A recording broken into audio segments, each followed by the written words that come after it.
Warga Sriwijaya Baru, Kecamatan Air Sugihan, Kabupaten Oki, berhasil menangkap buaya berukuran 3,5 meter yang sering resah ke warga.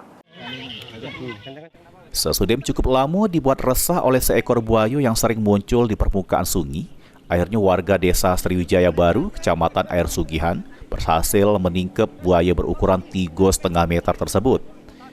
Keberhasilan warga ini sesudem berbagi upaya dilakukan untuk bebas serta menangkap 4 ekor buaya yang sering muncul sampai memangsa hewan ternak warga sekitar. Menurut keterangan Kapolsek Air Sugihan, Ibtu Rio Trisno, buaya tersebut berhasil ditangkap warga di dermaga tak jauh dari balai desa. Sesudem ditangkap, buaya tersebut dikebet dengan tali serta dipamerkan untuk jadi tontonan.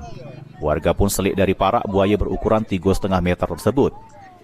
Pihak kepolisian sudah berkoordinasi dengan Balai Konservasi Sumber Daya Alam Sumatera Selatan untuk selanjutnya menyerah ke buaya tersebut.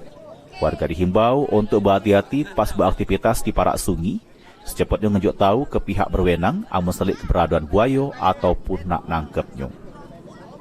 Nopan Wijaya, PAL TV.